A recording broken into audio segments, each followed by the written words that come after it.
Netanyahu के target पर इस वक्त गाजा भी है और वेस्ट बैंक भी। नेतन्याहू को खतरा यह है कि इजराइल का अगला हमला वेस्ट बैंक से होने वाला है और इसके लिए तारीख भी तय कर ली गई है। जो लोग नेतन्याहू को जानते हैं वो कह रहे हैं कि वेस्ट बैंक से अगर अटैक हुआ यानी कि हमला हुआ तो बेन्यामिन नेतन्याहू उसका गाजा से भी बुरा हाल कर देंगे।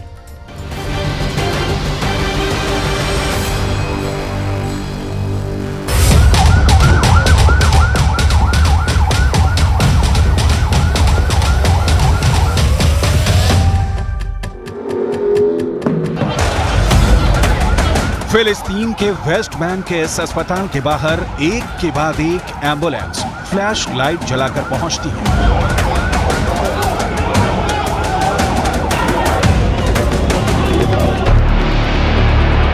पहले का दरवाजा खुलता है तो एक लाश निकलती है।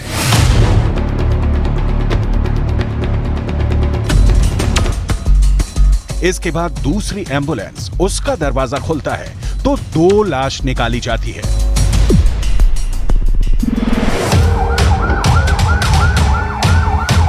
अस्पताल में तीसरी एम्बुलेंस आती है तो जैसे हाहाकार मच जाता है। ये एम्बुलेंस एक नहीं, 2 नहीं, बल्कि 3 लाशें लेकर अस्पताल पहुंची है।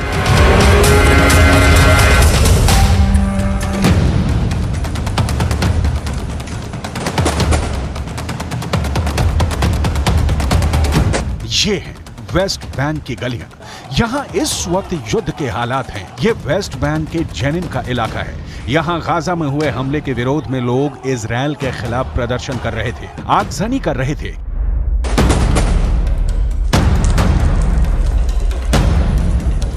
तभी अचानक वहां इजराइल की सेना की गाड़ी आ जाती है, गोलियों की आवाज सुनाई देती है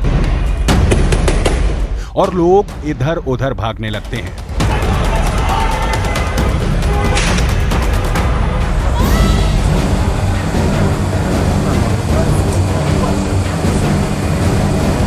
अब आपको एक और तस्वीर दिखाते हैं। ये वेस्ट बैंक के तुलकर्म में एक अस्पताल है। यहाँ इजराइल की आर्मी ने एक अस्पताल के एंट्री गेट पर आंसू गैस के गोले दागने शुरू कर दिए। कुछ ही पल में जैसे हाहाकार मचने लगा।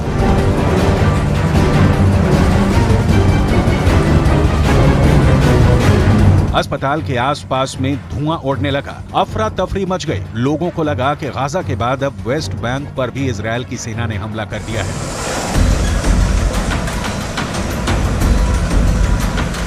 वेस्ट बैंक की ये एक और तस्वीर है। यहां इजरायली सेना की गाड़ी सड़कों पर तोड़फोड़ कर रही है।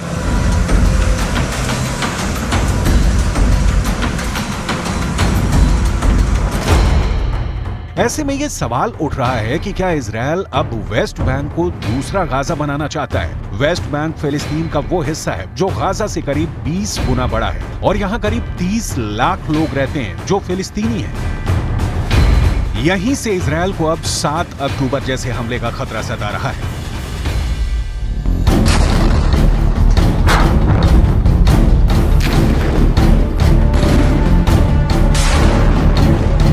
गाजा के बाद अब इजरायल की सेना वेस्ट बैंक को टारगेट कर रही है। गाजा के हजारों लोगों की मौत के बाद अब वेस्ट बैंक में बहुत गुस्सा है। ये भी फिलिस्तीन का हिस्सा है और यहाँ लगातार प्रदर्शन हो रहे हैं। वेस्ट बैंक के लोगों की आवाज को दबाने की कोशिश हो रही है। फिलिस्तीन के स्वास्थ्य विभाग के मुताबिक 7 अक्टूबर को हुए हमले के बाद से ही वेस्ट बैंक में कम से कम 178 फिलिस्तीनियों की मौत हो चुकी है। इसमें कई इजरायली सेटलर्स की हिंसा में मारे गए, जबकि कई इजरायल की सेना की कार्रवाई का शिकार बने। इनमें 6 लोग तुलकर्म शहर में मारे गए, जबकि जेनिन में 15 लोगों की मौत हो चुकी है।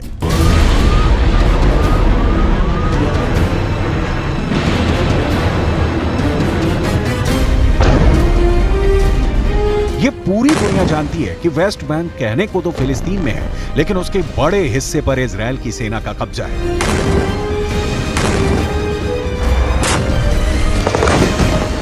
हमास के साथ युद्ध में इजरायल अपनी रणनीति हर दिन बदल रहा है। इजरायल धीरे धीरे अपने लोगों को वेस्ट बैंक में बसाना उसने शुरू कर दिया ताकि वो फिलिस्तीनियों को कंट्रोल कर सके और उनके इलाके वेस्ट बैंक और इजरायल के बीच बफर जोन के रूप में भी काम करें।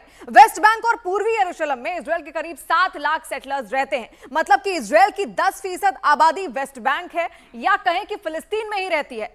इजरायल ने इन्हें 1967 में हुए युद्ध के बाद से ही बसाना शुरू कर दिया था। इस वक्त आप जो 3 मैप स्क्रीन पर देख रहे हैं उसमें सबसे पहला मैप वो है जिस पर फिलिस्तीन की हुकूमत चलती है, यानी फिलिस्तीन का कंट्रोल आखिर कितना है ये उसको दर्शाता है। इस 18% हिस्से पर फिलिस्तीन के लोग रहते हैं और उन्हीं का कंट्रोल है। जबकि ये दूसरा मैप आप देखिए, इस पर 22% हिस्से का जिक्र किया गया है और ये 22% हिस्से पर फिलिस्तीन और इजरायल के लोगों का साझा कंट्रोल है। मतलब ये कि कहीं इजरायल के लोगों की हुकूमत है तो कहीं पर फिलिस्तीन के लोगों के पास अधिकार हैं और वो अपने अपने तरीके से सारी चीजों को मैनेज करते आते हैं। तीसरा मैप जो इस वक्त आप देख रहे हैं ये वेस्ट बैंक का इलाका है, सबसे बड़ा क्षेत्र 60% हिस्सा। यहां पर इजरायल की सेना का दबदबा माना जाता है और हर चीज उनके कंट्रोल में है। फिलिस्तीनों की हर मूवमेंट यहां पर इजरायल की इजाजत से ही होती है और हर जगह चेक पॉइंट्स बने हुए हैं और उन्हें कई इलाकों में दाखिल होने की भी इजाजत नहीं है।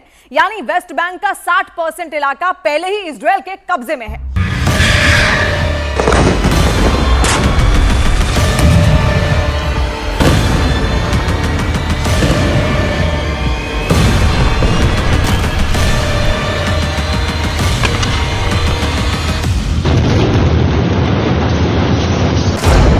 गाजा में इजरायल के विमान तबाही मचा रहे हैं, हजारों टन बम गिरा रहे हैं। इजरायली हमले के बाद गाजा खंडहर में तब्दील हो चुका है। आज पूरी दुनिया में इस युद्ध की चर्चा हो रही है। युद्ध को लेकर दुनिया 2 धड़ों में बंट गई है। एक धड़ा वो है जो इजरायल की इस कार्रवाई को सही ठहरा रहा है, तो दूसरा वो जो इसे फिलिस्तीनियों पर जुल्म बता रहा है। लेकिन गाजा के साथ ही इजरायल वेस्ट बैंक पर आहिस्ता आहिस्ता आगे बढ़ रहा है। वेस्ट बैंक में इजरायल के ड्रोन से मिसाइल हमले किए जा रहे हैं।